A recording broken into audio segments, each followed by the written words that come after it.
우리 시간 함께 말씀 봅니다. 오늘 우리에게 주시는 말씀은 창세기 47장 13절부터 26절까지 말씀입니다. 저와 여러분이 한 절씩 번갈아 가며 교독합니다. 창세기 47장 13절부터 26절까지 말씀입니다.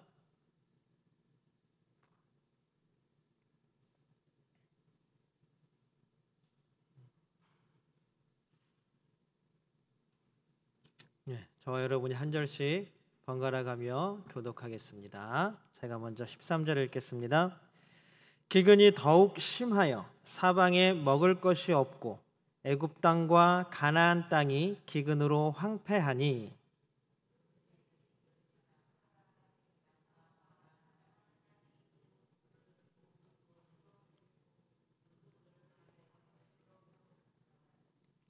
애굽 땅과 가나안 땅에 돈이 떨어진지라 애굽 백성이 다 요셉에게 와서 이르되 돈이 떨어졌사오니 우리에게 먹을 거리를 주소서.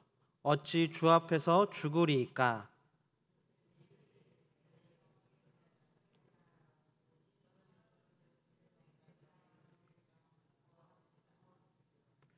그들이 그들의 가축을 요셉에게 끌어오는지라 요셉이 그 말과 양떼와 소떼와 나귀를 받고 그들에게 먹을 것을 주되 곧 그 모든 가축과 바꾸어서 그 해 동안에 먹을 것을 그들에게 주니라.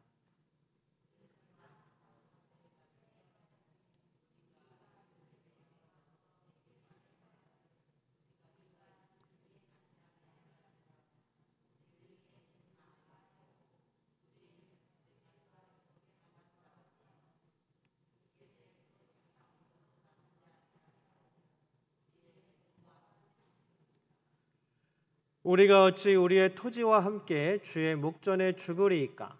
우리 몸과 우리 토지를 먹을 것을 주고 사소서.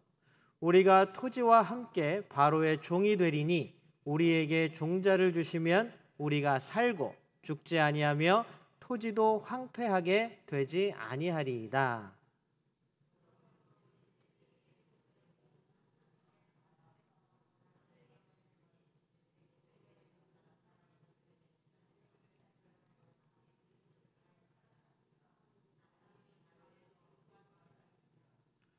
요셉이 애굽 땅 이 끝에서 저 끝까지의 백성을 성읍들에 옮겼으나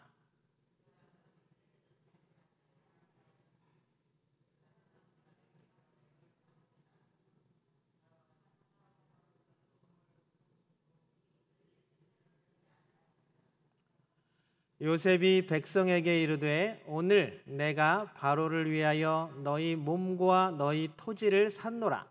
여기 종자가 있으니 너희는 그 땅에 뿌리라.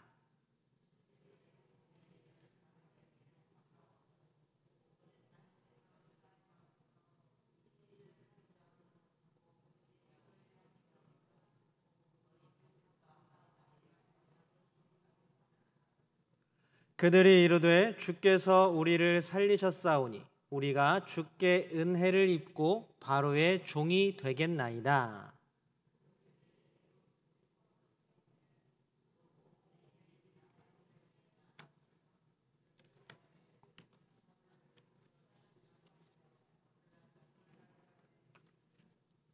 아멘. 우리 함께 예배하는 모든 성도님들 주님의 이름으로 환영합니다. 또한 이 시간 예배하는 주님께서 크신 은혜를 우리 가운데 부어주시기를 축복합니다. 우리 함께 예배드리는 모든 분들과 인사 나눌까요? 우리 앞에 옆에 뒤에 보시면서 인사 나눕니다. 사랑합니다. 축복합니다.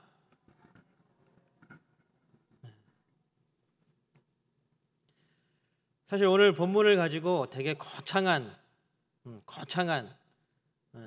계획을 세웠었습니다. 원래 우리 주보에 나가 있는 제목은 땅은 하나님의 것이다 라고 얘기를 하면서 구약에 나와 있는 희년법 그리고 또 구약에 나와 있는 토지법 이런 것들을 한번 다 정리를 하고 한번 넘어가고 싶은 마음이 있었는데 이번 주 계속 제게 시간이 될 줄 알았더니 제가 게으른 건지 아니면 저에게만 시간이 빨리 가는 건지 도저히 정리할 시간이 없어서 오늘 신방 마치고 와서 제목을 좀 바꿔서 말씀을 묵상 이전에 또 함께 말씀을 묵상했던 제목으로 말씀을 전하려고 이 자리에 섰습니다. 사람은 혼자서 살 수 없는 존재라는 것 다들 아시죠? 여러분들 나 혼자만 살았으면 좋겠다 이런 생각이 가끔 드시는 분 계십니까? 무인도 같은데 그냥 나 혼자 가서 그냥 편안하게 살았으면 좋겠다. 그런데 소설을 보거나 아니면 영화를 보거나 어쨌든 우리의 마음을 대변하고 있는 그런 문학 예술 작품들을 보면 사람은 결코 혼자서 살아갈 수 없는 존재임을 드러내고 있습니다. 제가 가끔씩 얘기하는 영화 중에 캐스터웨이라는 그 영화에서 보면 무인도에 혼자 가서 너무 심심하니까 배구공 그 배구공에게 이름을 윌슨이라는 이름을 지어주고 그 배구공하고 맨날 대화를 하는 거예요. 윌슨, 너 오늘은 뭐 했니? 그러다가 이제 물에 빠져 죽은 시체가 하나가 떠밀려. 그러니까 그 시체에다 옷을 입혀놓고 그 시체에도 이름을 붙여주고 그 시체와도 대화를 합니다. 결국 사람이 언어를 사용한다는 것 자체가 사람은 결국 혼자서는 살아갈 수 없는 존재임을 드러내고 있다라고 합니다. 어떤 한문학자들은 사람을 나타내는 한문인 사람 인자, 다들 아시죠? 사람 인자. 이 사람 인자가 두 사람이 서로 이렇게 기대어 서 있는 모습이다. 그래서 사람은 결코 혼자서는 바로 설 수 없는 존재다라고 해석하는 학자들도 있습니다. 그게 맞는 얘기인지 그게 진짜 그런 상형 문자인지는 잘 모르겠습니다. 그런데 어쨌든 그 말을 들으면 또 맞는 말인 것 같다라고 고개가 끄덕여지기도 합니다. 결국 한 혼자 꼿꼿이 서 있으려 하는 사람은 바람이 불거나 아니면 다른 어떤 어려움이 몰아치거나 아니면 그 기반이 흔들리면 쓰러질 수밖에 없습니다. 그러나 두 사람이 서로 어깨를 기대고 서 있으면 아무리 큰 바람이 불지라도 아니면 버티고 있는 바닥이 흔들릴지라도 넘어지지 않고 올곧게 서 있을 수 있을 것입니다. 둘보다는 또 셋이 더 단단한 받침대를 만들 수 있겠죠. 그래서 하나님 나라는 공동체입니다. 하나님은 창세기 처음부터 사람이 혼자 있는 것이 좋지 못하다라고 말씀하셨습니다. 그래서 혼자 있던 아담에게 하와 돕는 배필을 하나님께서는 지어주시기도 하셨고 또 혼자 있는 아담이 너무나 안쓰러워서 동물과 식물들을 만들어 주었다고 창세기 2장 두 번째 창조 이야기는 고백하고 있습니다. 그래서 하나님 나라는 결국 공동체입니다. 그리고 믿음의 자녀들이 가족을 이루어 살아가는 곳이 바로 교회입니다. 그래서 교회는 우리를 영적 가족이라고 부릅니다. 그래서 우리가 뭐라고 불러요? 서로를? 물론 직분에 따라서 권사님, 집사님 이건 직분이죠. 일하기 위해 나눠놓은 직분입니다. 우리가 부르는 원래 교회에서 부르는 호칭은 뭐냐 하면 형제님, 자매님입니다. 서울에 가는 100주년 기념교회가 처음 개통될 때 이재철 목사님은 교회의 모든 직분을 다 없애버렸습니다. 그리고 모든 사람이 다 형제님, 자매님 하는 호칭으로만 남아 있었습니다. 목사들도 마찬가지였습니다. 형제님, 자매님 이렇게 불렸습니다.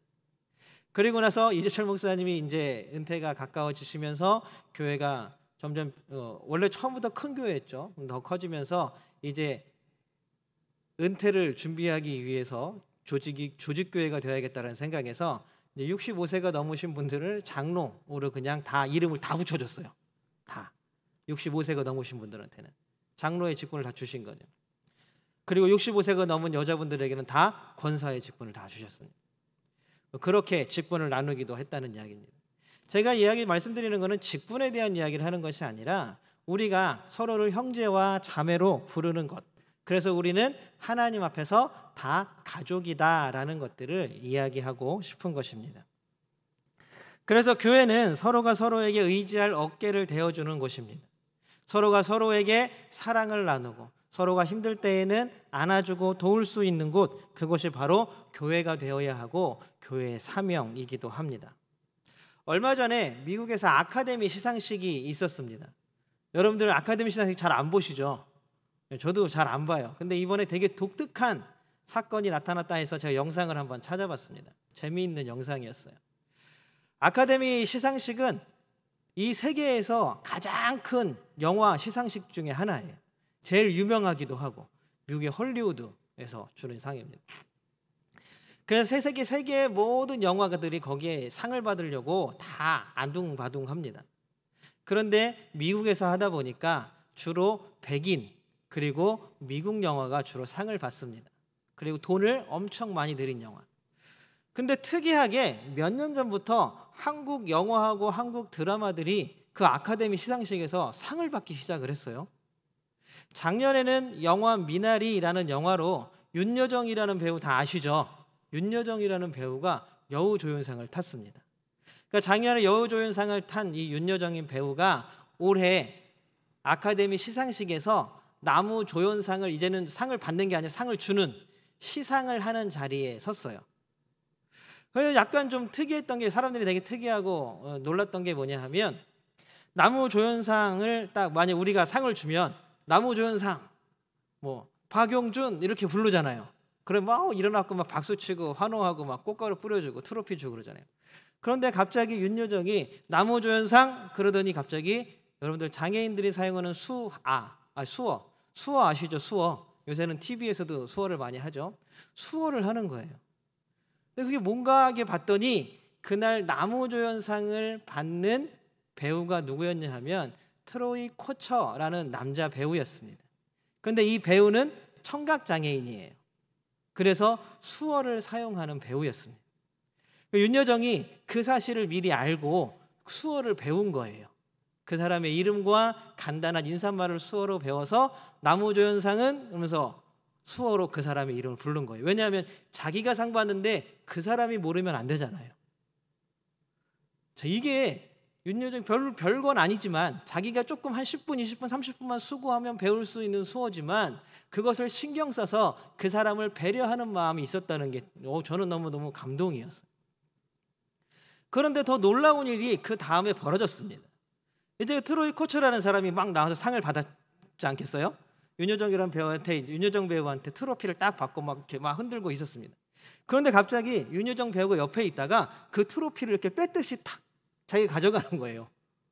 사람들이 일순간 다 놀랐습니다. 그런데 잠깐의 시간이 흐르고 왜 윤여정이라는 배우가 그 사람의 트로피를 빼앗듯이 들었는지를 다 이해할 수 있었어요. 여러분 상을 받으면 뭘 해요? 앞에 마이크 앞에 딱 서서 저처럼 수상 소감을 말하잖아요. 그런데 이 사람은 청각장애인이라는 거 제가 말씀을 드렸죠. 그러니까 뭘 해야 돼요? 수어를 해야 되잖아요. 이 수어는 양손을 다 사용해야 되는 겁니다. 그러니까 윤여정 배우가 그걸 배려해서 트로피를 들고 그 수상 소감이 끝날 때까지 옆에서 이렇게 서 있었던 거예요. 이것 때문에 참 많은 외국의 기자들과 방송에서 난리가 났었습니다. 이렇게 배려해주는 사람, 이렇게 서로 상대방을 아껴주는 사람, 또 알아서 미리 배려해주는 그 사랑에 놀랐다라는 것입니다. 저도 윤여정이라는 배우를 다시 보게 되는 계기가 되었습니다. 아마 저 같았으면 그냥 아무 생각도 안 하고 그냥 주고 저는 끝났으니까 들어갔을 것 같아요. 그런데 끝까지 생각하는 그 배려, 그 아름다운 배려가 우리 교회 또 교회 다니는 사람들이 있었으면 좋겠다라는 생각이 참 많이 들기도 했습니다. 우리가 계속 살펴보고 있는 요셉은 이집트 백성들을 구하는데 또 주변의 사람들을 구하는데 자신의 전심을 다했습니다. 오랜 흉년을 이길 수 있었던 힘이 어디에 있었습니까? 요셉의 지혜와 요셉의 헌신이었습니다. 수레를 타고 전국을 돌아다니면서 7년의 풍년 동안 곡식을 비축하고 그 곡식을 또 흉년 동안 어떻게 나눌지를 계산하고 그것들을 백성들을 살리기 위해서 나누어주는 치밀한 계산과 행정이 요셉에게는 있었습니다. 그런 일을 하려면 얼마나 많은 시간들을 들이고 얼마나 많은 노력들을 들였겠습니까? 물론 자신이 그렇게 높은 위치에 있었으니까 그랬겠지라고 생각할 수 있겠지만 그 위치에 있다고 모두가 다 그렇게 할 수 있는 것은 아닙니다. 이제 흉년이 계속되면서 이제 사람들은 요셉에게 와서 돈을 주고 곡식을 사갔습니다. 요셉의 형들도 와서 처음에 돈을 주죠. 돈자루 때문에 또 문제가 되기도 했습니다. 돈을 주고 곡식을 사갑니다. 그런데 흉년이 7년이나 계속되다 보니까 가지고 있는 돈들이 모두 다 바닥이 났습니다. 이제 어떻게 할까 고민을 하다 보니 가축을 곡식값으로 내고 곡식을 사서 생명을 연장합니다. 그런데 여러분, 집에 가축이 무한정 생산되는 것도 아니고 엄청 많은 가축들이 집에 있는 것도 아니고, 저희 집도 만약에 7년 흉년이 일어나면 저희 집은 지금 가축이라고는 고양이 한 마리밖에 없어요. 고양이 한 마리를 갖다 주고 얼마나 많은 양식을 얻을 수 있을지는 모르겠지만 그 가축들도 이제 다 떨어져 버렸습니다. 이제 정말로 가진 것이 없는 거예요. 그 백성들이 나와서 요셉에게 말합니다. 이제 더 이상 우리가 가진 것은 우리의 몸뚱아리와 우리가 가지고 있는 땅. 자, 근데 생각해 보세요. 7년이 흉년이 있었어요. 그 땅이 쓸모가 있는 땅이에요, 쓸모가 없는 땅이에요? 지금 쓸모가 없는 땅이에요. 그 땅에 뭘 심어도 소출을 기대하기가 너무나 힘든 땅입니다. 그러면 백성들은 지금 자포자기하는 심정으로 자신의 땅까지도 곡식과 바꿔달라고 요셉에게 이야기하고 있는 거예요. 왜냐하면 당장 살아야 되니까, 우리의 자식들을 먹여 살려야 하니까, 우리의 가족들을 먹여 살려야 하니까. 그것이 바로 지금 자신이 가지고 있는 마지막 최후의 보루, 땅까지도 요셉에게 갖다 주고 곡식을 받아가야 하는 백성들의 마음이었다라는 사실입니다. 이제 백성들은 땅까지도 곡식으로 바꾸었습니다. 그런데 놀라운 것은 뭐냐면 여러분들, 7년 흉년, 지금은 그 땅이 아무 쓸모없는 땅이죠. 뭘 심어도 흉년 때문에 곡식이 자라지 않는 땅입니다. 그런데 7년이 지나면 어떻게 됩니까? 다시 그 땅에 무엇인가를 심고 자라게 해서 거두고 그걸로 또 삶을 살아가야 하는 것입니다. 어쩌면 지금 이집트 백성들뿐만이 아니라 이 고대 근동에 또 가나안 땅까지 퍼져 있는 모든 사람들의 생명줄이 이 7년만 살고 끝날 게 아니라면 이 이후의 삶의 모든 희망이 그 땅에 담겨 있는 것이었습니다.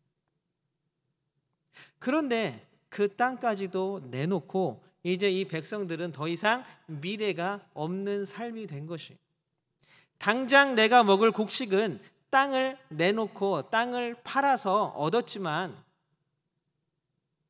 이 흉년이 끝나고 나면, 이 곡식이 떨어지고 나면 이제 이 이스라엘 백성, 이 백성들, 땅까지도 바로에게 내놓은 이 백성들은 어떻게 살아갈 것입니까? 마지막 희망이었고 최후의 보루였던 땅까지도 내놓는 사람들이었습니다. 어떤 사람들은 이 성경을 해석하면서 요셉이 참 악랄하다라고 해석하는 사람들도 있어요. 요셉이 어떻게 돈도 다 빼앗아서 바로에게 돌리고 가축도 다 빼앗아서 바로에게 돌리고 이제는 그 남은 땅까지도 다 빼앗아서 바로에게 돌릴 수 있는가? 야, 이게 제국의 방식이구나. 진짜 남은 것 하나 없이 탈탈 털어가는 거, 이게 제국의 방식이구나 하고 이 본문을 해석하는 사람들도 있습니다. 그런데 너무나 그것은 기우입니다. 이 본문은 요셉의 그 행위에 대해서 좋다 나쁘다라고 평가하지 않습니다. 성경이 평가하지 않는 것은 우리도 평가할 수 없는 거죠. 그런데 참 재미있는 것은 뭐냐 하면 이 백성들이 성경에서 보면 요셉에게 은혜를 입었다라고 표현하고 있다는 사실입니다. 아, 당신에게는 우리가 은혜를 입어서 살 수 있게 되었습니다. 왜 그랬을까요? 요셉은 이제 토지법을 정비합니다. 요셉이 정비하는 토지법은 이제 너희의 땅에 이제 백성들이 일하는 거예요. 이제 땅은 다 누구 거예요? 바로의 땅이잖아요. 바로의 땅. 그래서 희망이 없는 거잖아요. 그런데 요셉은 한 가지 수를 냅니다. 토지법을 정비하는 거죠. 바로의 땅이지만 너희들이 그 땅에서 일해라. 그리고 종자를 나누어 줄 테니까 그 종자를 심어라. 그리고 열심히 일해서 거기서 나오는 소출의 몇 분의 몇? 5분의 1을 세금으로 내고 5분의 4는 너희들이 가져라 라고 말하는 거예요. 자, 5분의 1, 5분의 4는 뭐예요? 세금으로 내야 되는 거는 5분의 1, 10의 2조예요. 여러분들 11조 내시는 거 한번 계산해 보세요. 10의 2조예요. 그리고 내가 가지고 가는 거는 80%예요. 이 당시에 함무라비 법전에 보면 고대 근동의 근처의 국가들이 백성들에게 토지세를 얼마나 걷었냐 하면 40%를 걷었어요. 40%. 그러니까 5의 2를 거둔 거죠. 5의 2를 거둔 거예요. 10의 4조를 세금으로 거둔 거예요. 그거에 비하면 지금 요셉이 제시한 세금은 어때요? 절반밖에 안 되는 거죠. 절반밖에 안 되는 거예요. 그러니 백성들도 기뻐하면서 그 제안을 받아들일 수 있고 은혜를 입었다라고 말할 수 있는 것입니다. 왜냐하면 다른 데서 받는 세금보다 훨씬 싸니까. 그래서 요셉은 다시 한번 희망을 그들에게 심어주는 겁니다. 같이 살아갈 수 있는 세상을 만드는 거예요. 만약에 요셉이 정말로 다른 사람들이 생각하는 것처럼 악랄한 제국주의자였다면 5분의 1이 아니라 5분의 3, 5분의 4까지도 세금으로 받았겠죠. 실제로 여러분, 우리나라 고려 말기, 조선이 건국되기 바로 직전인 고려 말기에 도당에서는 세금을 얼마를 걷었냐 하면 9할을 걷었다 그래요. 9할. 9할이면 여러분 10개 중에 9개를 세금으로 내야 되는 거예요. 그래서 고려 말에 끊임없는 밀란으로 차라리 나는 외구가 되겠다 그래서 다른 것들을 약탈하고 가정을 떠나고 산에 들어가서 산적이 되고 바다로 가서 해적이 되는 사람들이 많았다라고 합니다. 차라리 이렇게 살 바에는 나쁜 짓 해서 먹고 사는 게 낫겠다. 그런 세상에서 살아가던 사람들 한번 생각해 보십시오. 그러나 요셉은 이제 그 사람들, 어쩌면 땅까지도 다 곡식으로 바꾸어 먹고 더 이상 삶의 희망도 없고 더 이상 어떻게 살아가야 할지도 모를 사람들에게 이 종자를 나누어 주고 토지법을 정비함으로 말미암아 함께 살아갈 수 있는 세상을 열었다라는 것입니다. 여러분, 세상은 함께 살아가는 세상인 줄로 믿습니다. 여러분, 우리 모두가 하나님께서 우리를 부르신 이유가 함께 살아가라고 부르신 줄로 믿습니다. 여러분, 요셉의 꿈을 한번 정리해 보겠습니다. 요셉에게 하나님께서 주신 꿈, 11별집 땅과 11개의 별, 2개의 해와 달. 여러분들, 그 꿈이 요셉이 너는 정말 높은 사람이 될 거야 라는 그 꿈을 꾸게 만든 꿈이었습니까? 그 꿈은 그렇게 단순하지 않았습니다. 하나님께서는 요셉을 통하여 가족과 그 많은 사람들, 함께 살아가야 할 사람들을 살리기 위해 요셉을 택하시고 그 꿈을 주셨다라는 사실입니다. 그렇다면 하나님께서 우리를 택하시고 우리를 부르신 이유는 무엇이겠습니까? 바로 우리를 통하여 우리가 살아가는 이 세상에서 우리만이 아니라 모든 생명이 함께 살아가기 위함으로 우리를 부르신 줄로 믿습니다. 다른 많은 사람과 더불어 살아가라고 우리를 부르신 것입니다. 많은 사람들의 생명을 구원하기 위하여 우리를 구원하신 줄로 믿습니다. 우리가 먼저 받은 그 사랑과 은혜를 아직까지도 모르는 사람들에게 전하고 베풀고 나누는 것, 그것이 바로 우리가 받은 사명인 줄로 믿습니다. 요셉은 수많은 사람의 생명을 구했으며 수많은 사람들에게 삶의 희망을 전해주었습니다. 그렇다면 우리는 하나님께서 주신 꿈으로 누구에게 삶의 희망을 주고 누구에게 하나님의 사랑과 은혜를 전하시겠습니까? 한 정당의 대표라는 사람이 대선 기간 내내 편가르기와 혐오를 그치지 않았습니다. 그 사람이 하는 말은 듣기도 싫더라고요. 정말. 군대 문제를 꺼내서 여자들과 남자들을 갈라치게 하고, 억울하면 군대 가라는 얘기를 우리나라의 가장 대표적인 정당의 대표가 억울하면 군대 가라고 여자들한테 말하는, 그게 정상입니까? 장애인들을 향해서 시민들을 불편하게 하지 말라고 말하는 사람이 그게 정상입니까? 장애인들도 시민이잖아요. 정상인 사람은 어때요? 장애인들이 왜 그렇게 하는지를 듣고 당신들도 시민이니 우리가 해결 방법을 찾아보겠습니다라고 말하는 게 정상 아닙니까? 끊임없이 이 장애인 단체와 반대되는 또 단체를 찾아가서 저 사람들은 나쁜 사람입니다라고 말하고 다닌다 그래요. 요새는 뉴스를 보니까. 다행히 이 사람은 그리스도인이 아닙니다. 얼마나 다행이지. 그런데 결국에는 이분도 하나님의 사랑을 알았으면 좋겠습니다. 놀라운 하나님의 은혜를 알았으면 좋겠습니다. 어쩌면 이런 사람들이 있다는 것 자체가 하나님께서 우리를 부르신 이유를 우리가 적절하게 또 충실하게 행하지 못하고 있기 때문이라는 생각이 들어서 하나님께 회개하는 마음이 들기도 했습니다. 사랑하는 성도 여러분, 하나님께서는 우리를 사랑하시는 줄로 믿습니다. 우리를 너무나 사랑하셔서 자신의 생명까지도 내어주신 줄로 믿습니다. 그 받은 사랑을 우리는 이제 함께 살아가는 세상의 모든 사람들을 향하여 나누고 베풀어야 할 줄로 믿습니다. 이제 오늘 그리고 내일 우리에게 주어진 삶의 시간들을 누구에게 그 사랑과 은혜를 나누고 베풀고 살아가시겠습니까? 우리는 이제 매일 한 사람씩 마음에 내가 사랑을 전해야 할 사람을 마음에 품고 머리에 떠올리고 그를 위해 기도하고 전화하고 그 사람을 위하여 하나님의 사랑을 전하는 귀한 삶을 사는 우리 모두가 되시기를 주님의 이름으로 축복합니다. 기도하겠습니다.